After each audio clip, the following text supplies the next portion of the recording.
Oh, the camera off. You mean? Don't turn the camera off. Oh, turn the camera off, but I don't have to roll all the time. No. When you turn the camera off, we lose our feet. Oh, okay. So do you guys hear me all the whole time? So I shouldn't be saying things about David that are untrue. Okay.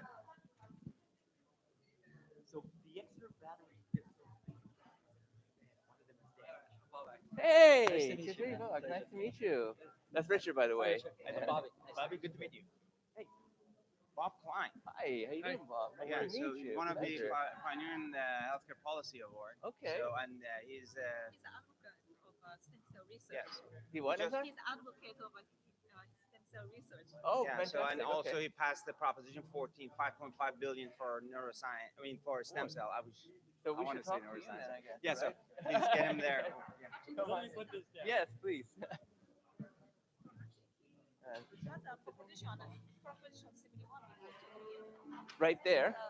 Mr. Bob Klein. All right. Hi, Bob. Hi, how are you? I'm wonderful. Just.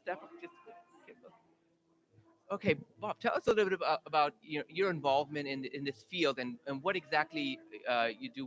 Why you do what you do. Sure. So I'm a patient advocate. I don't come from the medical field, but my youngest son had type 1 diabetes, and my mother was dying from Alzheimer's.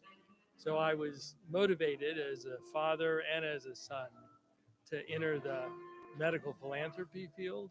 And I realized we just don't have anywhere near the resources we need.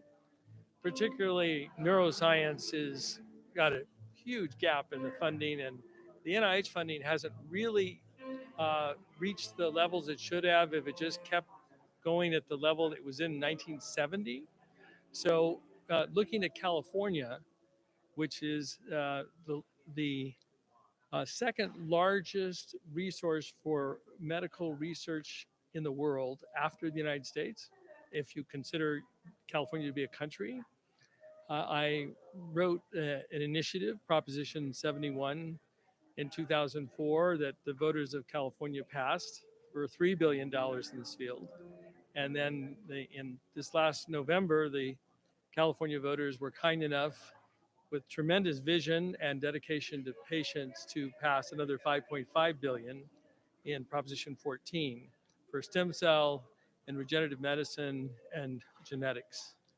So you're paving the way for the future. It seems like in a lot of ways, or helping that way. Anyways, what does that look like? The future. What do you think? From when you started with 71, with Proposition 71, and now being with Proposition 14, right?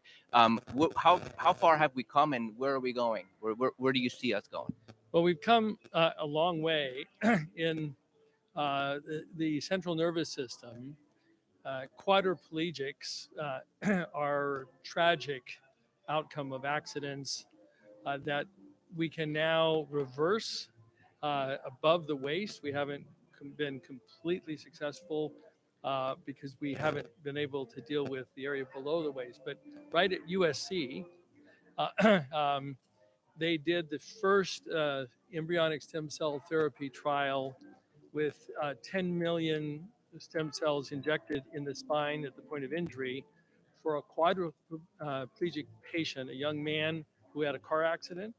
His parents had been spoon feeding him to keep him alive. And you can see films of him now lifting weights. So, I mean, a radical change. He's now part of this, really reunited with his family. He can participate in society, the people he loves.